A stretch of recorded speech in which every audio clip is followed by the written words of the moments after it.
Mesdames et Messieurs les représentants des médias, nous venons de terminer les premières rencontres sous le format Russie, conférence des États du Sahel, avec nos amis le Mali, le Burkina Faso et le Niger.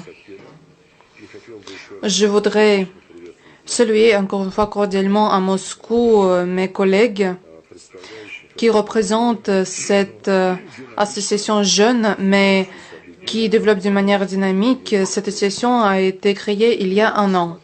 Nous considérons la création de la Confédération en tant que la volonté de 3 pays de la région du Sahel de bâtir la nouvelle architecture de la sécurité régionale et en général mener la politique extérieure indépendante sur la base de leur propre potentiel et les intérêts nationaux. L'Alliance des États du Sahel est un témoignage du deuxième réveil de l'Afrique.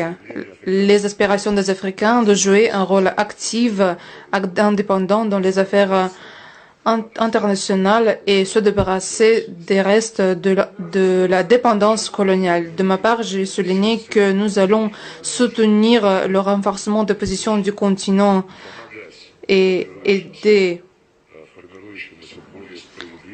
dans le monde multipolaire qui est en train d'être formé, ou pour le continent africain et les structures d'intégration en Afrique, il faut assurer une place digne.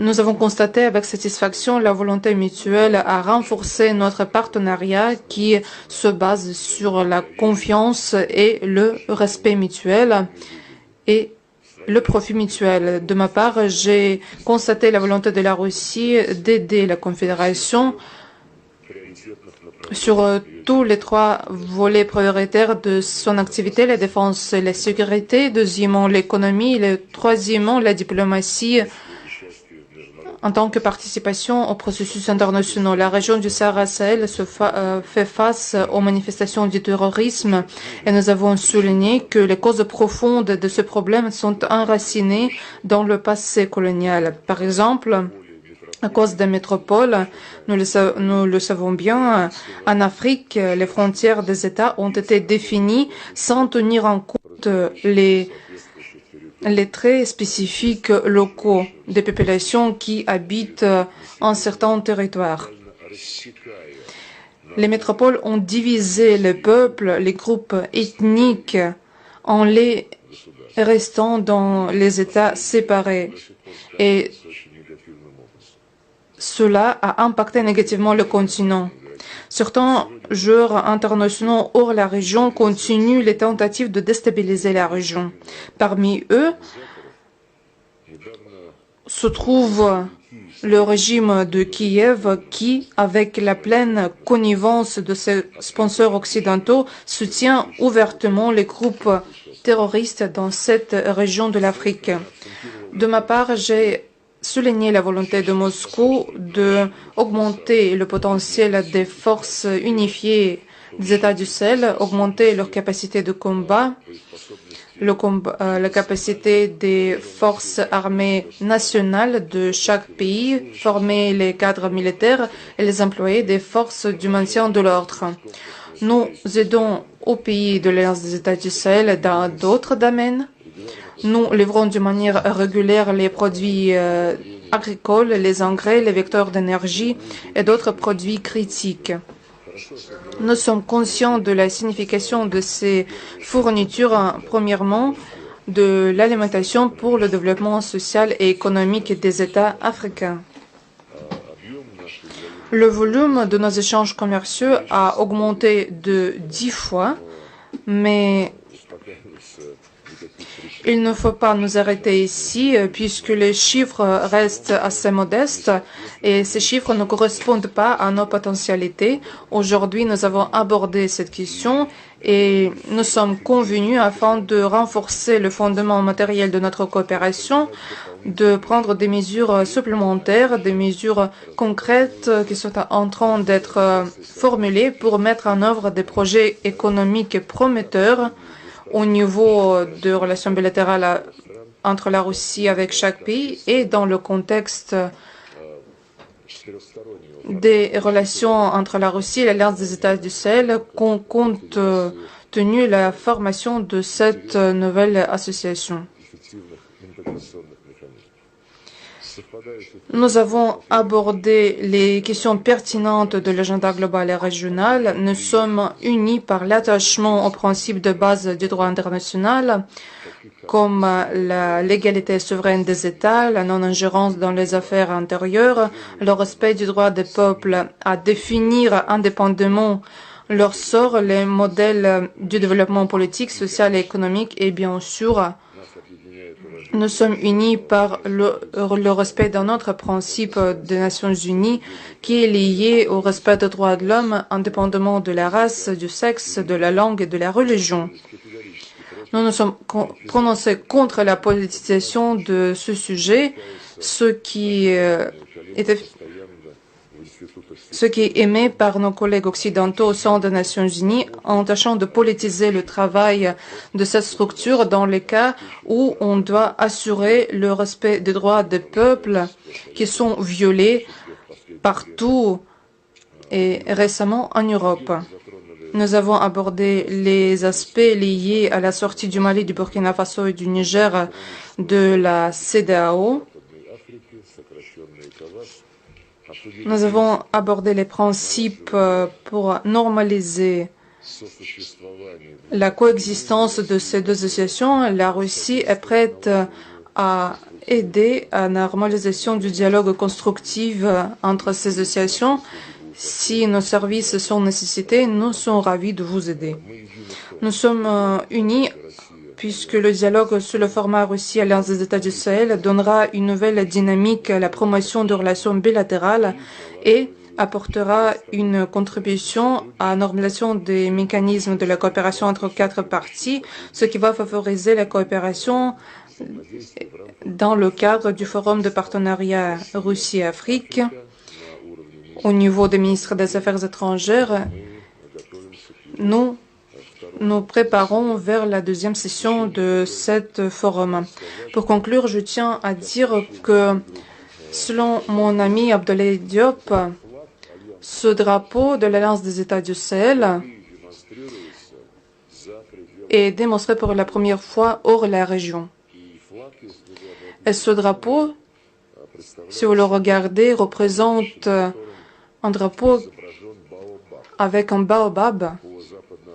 Selon les traditions ouest-africaines, cet arbre signifie la réconciliation et ce signe reflète les aspirations de vos peuples, sans doute.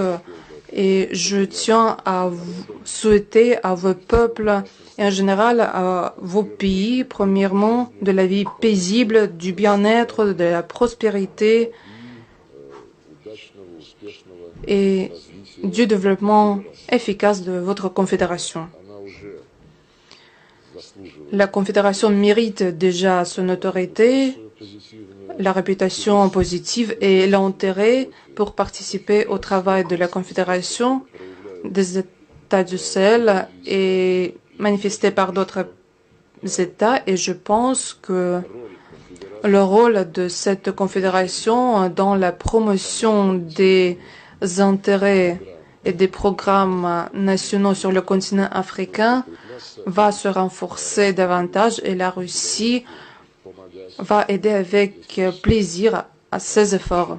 Pour conclure, je dis que nous avons adopté un communiqué à l'issue de notre réunion. Cet communiqué va être publié. Cet communiqué inclut notre engagement de rendre ces contacts réguliers et nous rencontrer chaque année en Russie ou sur le territoire de ces trois pays. Je vous remercie pour votre attention. Je donne la parole au ministre des Affaires étrangères du Mali en tant que président de la Confédération pour aujourd'hui.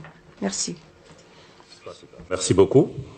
Merci à notre ami Sergei Lavrov pour la considération, le respect, mais aussi pour tous les mots aimables qui viennent d'être prononcés à l'endroit de la Confédération des États du Sahel et sur les développements qui concernent en particulier le drapeau. Je pense que nous sommes tout à fait en phase avec cela.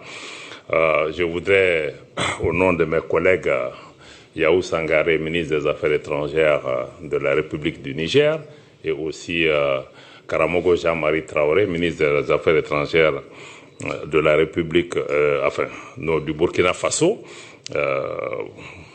partager avec vous quelques conclusions de l'échange très enrichissant que nous venons d'avoir avec notre collègue et ami Sergueï Lavrov dans la première rencontre AES-Russie qui se tient ici à Moscou.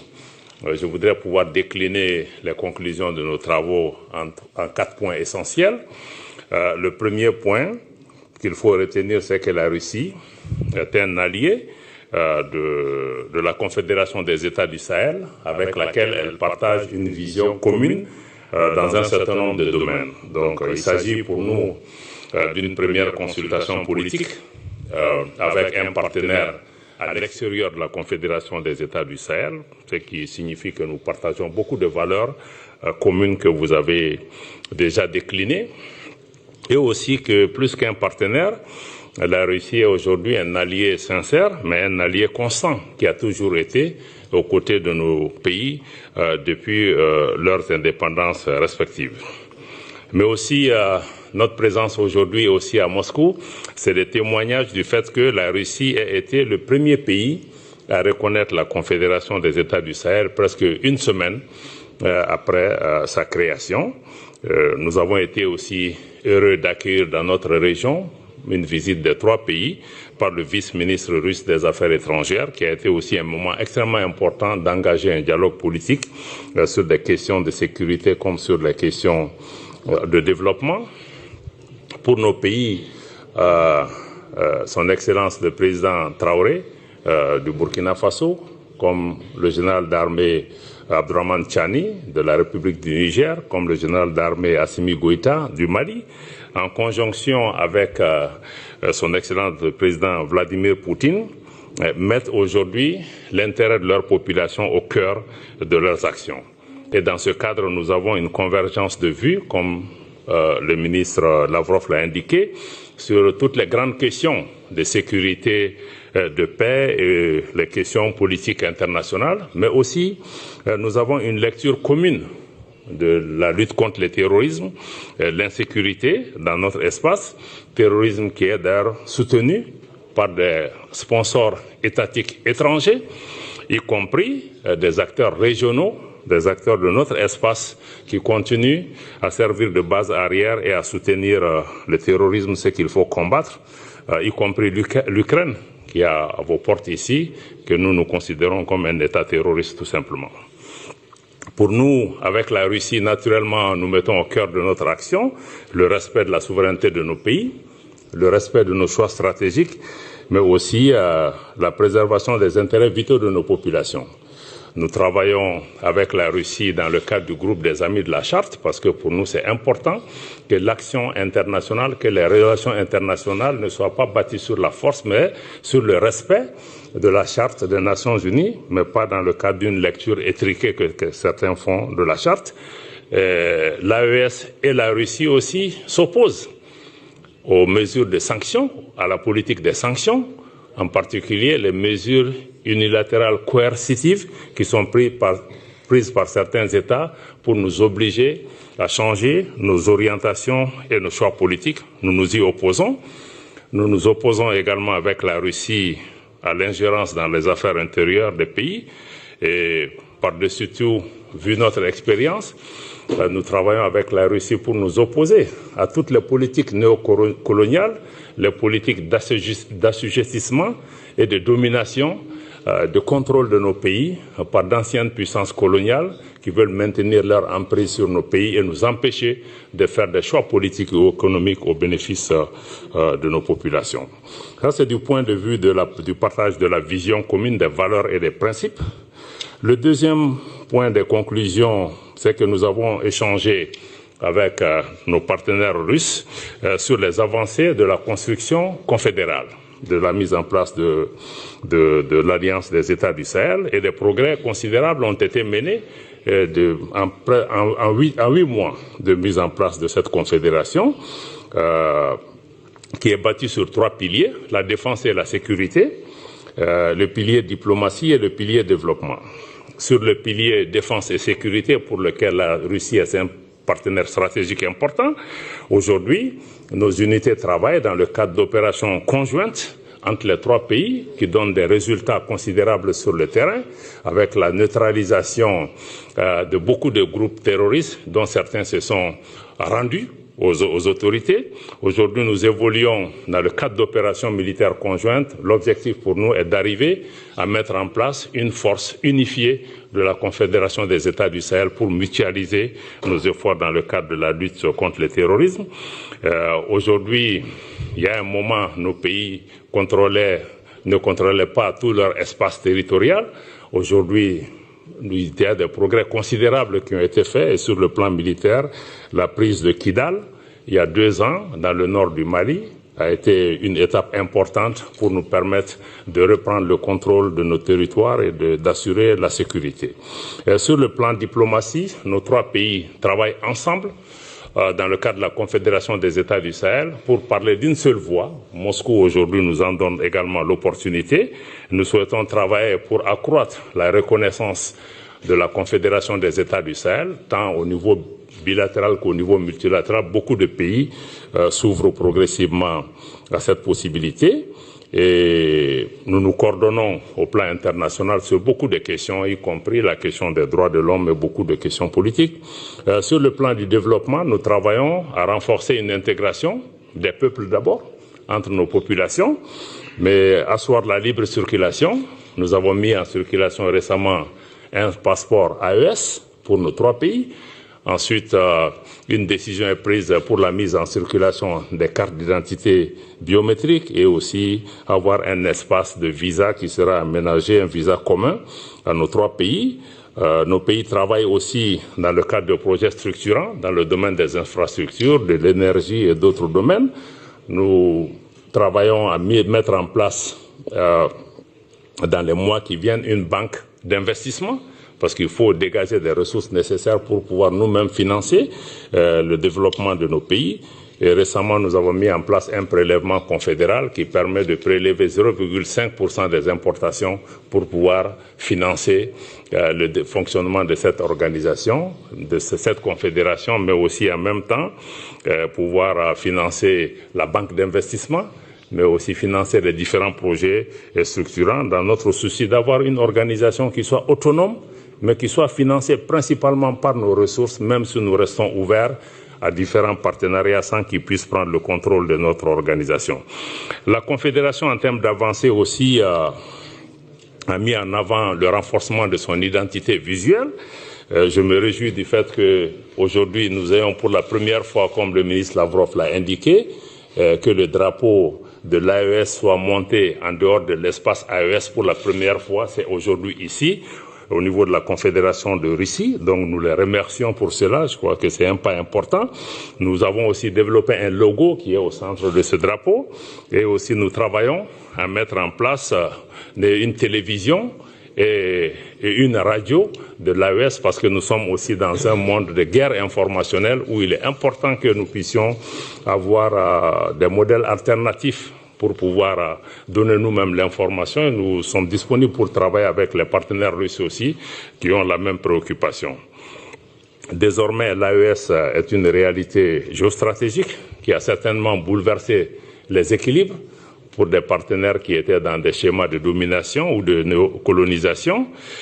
Il y a certainement des défis importants, des défis qui viennent surtout d'anciennes puissances coloniales, ou puissances occidentales, ou en tout cas d'acteurs régionaux en quête de leadership ou de domination sur nos pays. Et ces défis, nous allons pouvoir continuer à y travailler. Aujourd'hui, l'AES est un espace géographique très important et stratégique au cœur de l'Afrique de l'Ouest, avec 75 millions d'habitants. et un potentiel économique extrêmement important si nous arrivons à assurer la paix et la sécurité. C'est pourquoi c'est important pour nous d'avoir ce partenariat avec la Russie pour nous aider à avoir la paix, la stabilité, pour pouvoir exploiter nos ressources au bénéfice de nos populations, mais aussi au bénéfice des partenaires qui viennent avec nous. Le troisième point de conclusion majeur de nos échanges, c'est comme je l'ai dit, la Russie nous a réitéré sa volonté de rester à nos côtés en tant que partenaire sincère, constant, et de maintenir une lecture objective de la situation de nos pays, et aussi de continuer à soutenir nos pays sur la scène internationale, comme nous nous sommes engagés aussi à travailler pour apporter notre appui à la Russie chaque fois que cela est demandé. Nous saluons la résilience du peuple russe et aussi, je voudrais rappeler notre engagement commun à redoubler nos efforts dans le cadre de la lutte contre le terrorisme, contre les terroristes et contre les sponsors étatiques des groupes terroristes, comme l'Ukraine, comme je l'ai indiqué, qui est aussi un des sponsors du terrorisme et qui doit être traité comme tel. La Confédération AES œuvre à défendre en particulier notre sécurité. Nous avons été bâtis pour ça en particulier, mais aussi défendre les intérêts de nos populations. Nous ne cherchons à menacer aucun pays, aucun peuple. Nous voulons juste défendre nos intérêts. Comme je l'ai dit, il y a des opportunités économiques qui existent. Nous voulons travailler à des mesures de facilitation des investissements pour les partenaires extérieurs pour pouvoir nous aider à exploiter, à transformer nos productions, nos produits au bénéfice de nos populations et à développer des différentes infrastructures dans le domaine de la télécommunication, des mines, de l'énergie et de l'énergie renouvelable. Enfin, en termes de perspective, comme quatrième point, nous sommes convenus, la partie russe avec le ministre Lavrov et nous-mêmes, d'institutionnaliser ce mécanisme de consultation AES-Russie et que la prochaine session de ces consultations se tienne dans l'espace AES et que ces rencontres se tiennent alternativement en Russie et dans l'espace AES. Nous sommes aussi convenus, nous nous en réjouissons de l'établissement d'un partenariat stratégique entre l'AES et la Russie sur les questions de sécurité, mais comme sur les questions de développement et de coordination diplomatique. Nos pays expriment leur intérêt de voir la Confédération des États du Sahel avoir des ponts avec les BRICS pour deux raisons essentielles. La Russie étant un membre des BRICS, les BRICS aident à évoluer aujourd'hui vers un monde multipolaire qui respecte la souveraineté des États. Nous pensons que c'est quelque chose qui est important.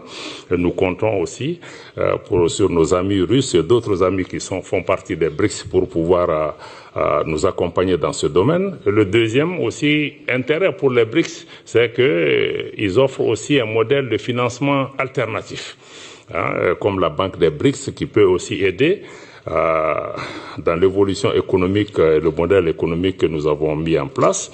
Et enfin, je me réjouis du fait que nous avons un communiqué qui sanctionne nos travaux et je suis certain que vous allez pouvoir parcourir cela. En tout cas, en résumé, je pense que c'est un dialogue qui est continu, c'est un engagement fort des deux parties de travailler ensemble, d'avoir un partenariat stratégique ouvert, voilà, qui nous permettent aussi de travailler avec d'autres partenaires et d'autres alliés pour l'intérêt de nos populations, pour la sécurité de notre espace, pour notre autonomie en tant qu'acteur international qui puisse agir sans être sujet à des injonctions ici et là.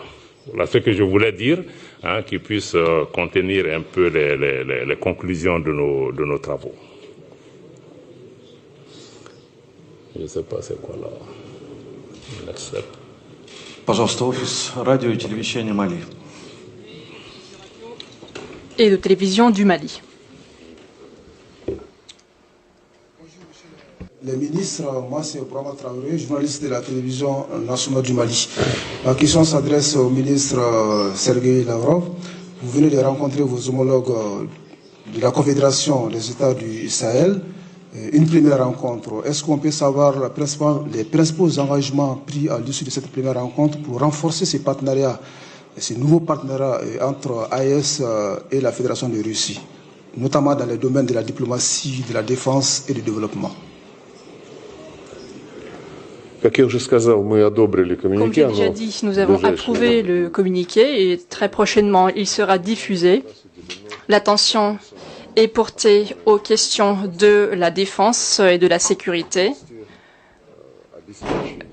pour assurer l'indépendance, la souveraineté et l'intégrité territoriale de 3 pays qui ont formé la Confédération AES.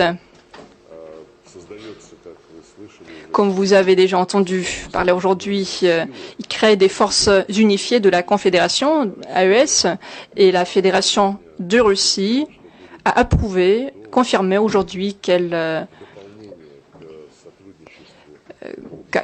part le renforcement de la capacité de ces 3 pays dans le cadre bilatéral, la Russie apporterait son soutien pour la formation de ces forces armées unifiées de l'Alliance des États du Sahel. Nous allons fournir des consultations parce que nous avons une expérience de travail avec notre voisin, les républiques de Biélorusse. Nous avons également l'expérience de travail avec les membres de l'ETCS et je pense que cette expérience pourra être bénéfique pour la formation des forces unifiées de l'Alliance des États du Sahel.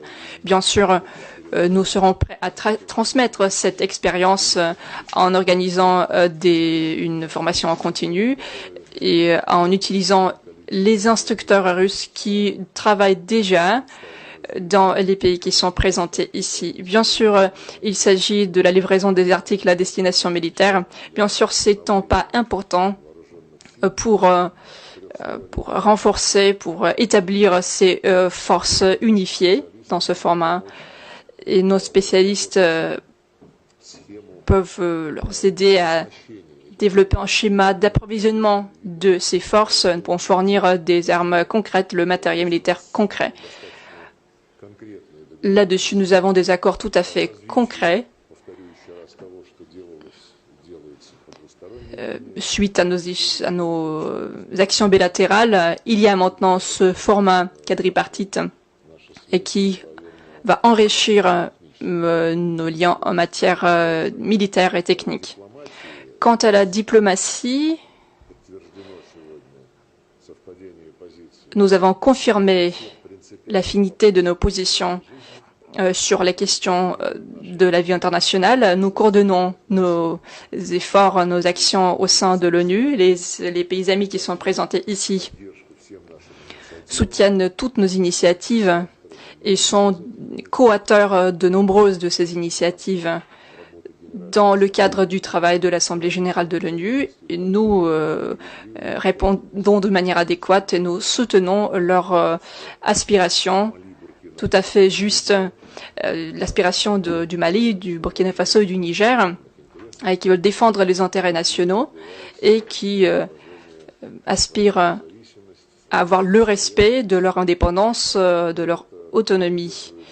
Nous les appuyons non seulement sur le plan politique et moral, mais par exemple quand au Conseil de sécurité de l'ONU on tente de faire passer les décisions qui ne sont pas acceptables pour les pays membres de l'AES, la Fédération de Russie ne fait tout en sorte que ces décisions ne soient pas passées.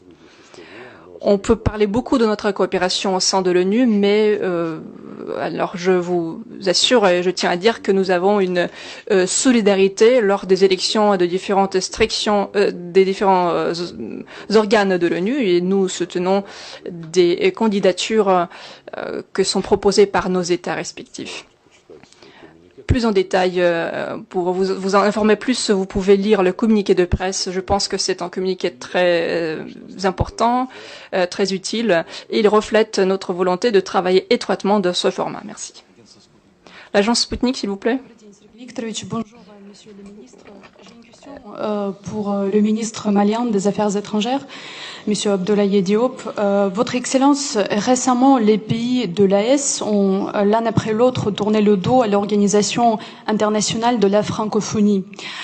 Pourriez-vous dire quelles en sont les raisons principales et comment voyez-vous désormais le futur linguistique pour l'Alliance? Merci.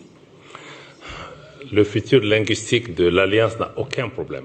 parce que nos pays, nous parlions déjà nos langues nationales et nous allons continuer à travailler pour promouvoir nos langues nationales. Pour revenir à votre question en ce qui concerne l'Organisation internationale de la francophonie, je dois rappeler que nos pays parlaient le français avant de joindre l'OIF, qui n'a été créé que dans les années 70. Mais nos pays, de façon sur le plan du principe, nous adhérons ou nous nous retirons de nos organisations en pleine souveraineté. Et quand nous adhérons aux organisations, ces organisations sont bâties sur des règles et des principes.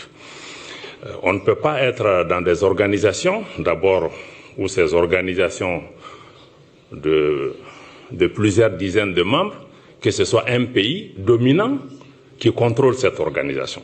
Ce n'est pas acceptable. Et qu'ensuite, nous soyons dans des organisations où il y a des règles, parce que pour ce qui concerne le cas de nos pays, qui ont été suspendus de l'OIF, sur la base des textes de l'OIF, à cause des changements politiques et institutionnels qui sont intervenus dans nos pays, mais il y a d'autres pays qui ont connu les mêmes développements, mais qui n'ont eu il n'y a eu aucun problème. Donc pourquoi nos trois pays sont ciblés? Parce que nous avons fait des choix qui vont à l'encontre de ces pays dominants de l'OIF. Et ceci n'est pas acceptable parce que nous sommes membres, nous payons nos contributions et nous ne pouvons pas être membres d'une organisation qui fonctionne avec à géométrie variable. Et ça ne peut pas être un cas et nous avons décidé et puis nous ne sommes pas là pour promouvoir un pays en particulier. Donc c'est pour ces raisons que nous avons estimé que notre qualité de membre, parce que l'OIF a été créé au Niger, l'ancien président du Niger a joué un rôle fondamental pour sa création. Mais nous sommes arrivés à un moment où beaucoup d'organisations sont aujourd'hui instrumentalisées, contrôlées pour des agendas politiques de certains pays en particulier, pour essayer de sanctionner d'autres pays sur la base de considérations particulières à certains pays et non sur la base des textes. Donc, en toute souveraineté, nous nous retirons de ces organisations parce qu'elles ne travaillent plus dans le sens de l'intérêt que nous voulons. Maintenant, comme je l'ai dit, nous parlions le français avant d'intégrer l'OIF. Nous allons certainement continuer à parler le français. Mais ce que nous souhaitons par-dessus tout, c'est de pouvoir valoriser aussi nos langues nationales. Il y a des langues dans l'espace AES, comme le Djerma, le Hausa, qui est parlé entre le Mali, le Burkina et le Niger. Il y a le Bambara ou même le Moré, qui sont parlés par des populations à la fois au Burkina et chez nous. Donc c'est une opportunité aussi de pouvoir renforcer nos langues nationales et pouvoir renforcer notre autonomie.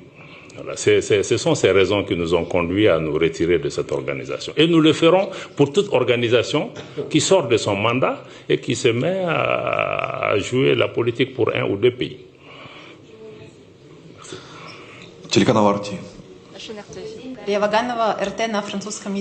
RT en français, Daria Vaganova. Ma question à M. Bakary. En 2024, l'ouverture de l'ambassade russe à Niamey, la capitale du Niger, a été annoncée. Où en est-on actuellement? Merci. Merci.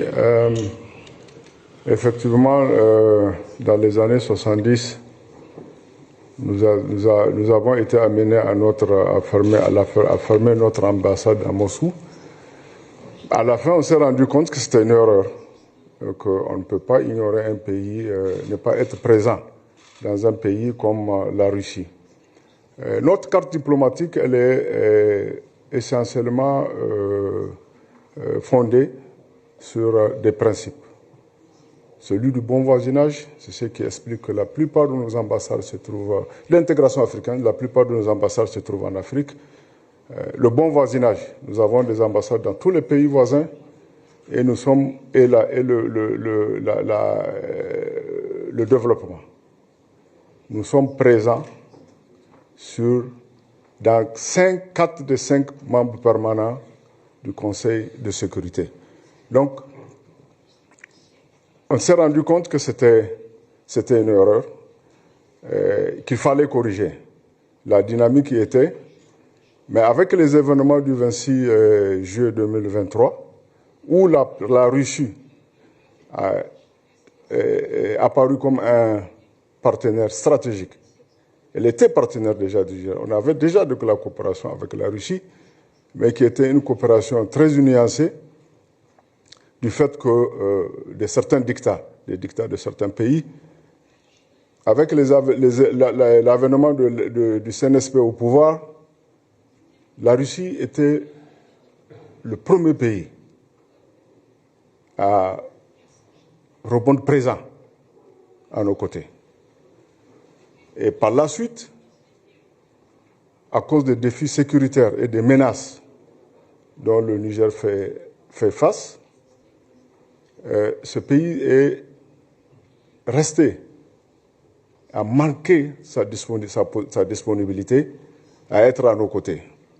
Bien avant, au niveau de l'Assemblée générale des Nations Unies, notre délégation avait été empêchée de participation.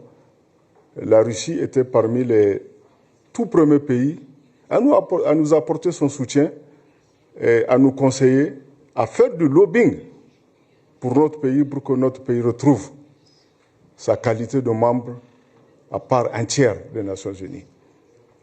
Il est donc tout à fait évident qu'avec la configuration actuelle de nos relations, parce qu'il fallait repositionner, il fallait redimensionner notre politique étrangère pour la mettre plus en cohérence avec des pays qui d'abord reconnaissent la justesse de ce que nous faisons de ce que nous menons comme lutte, des pays qui sont prêts à traiter avec nous d'égal à égal, et des pays qui nous reconnaissent le droit de nous retrouver dans une confédération et de nous aider dans cette logique.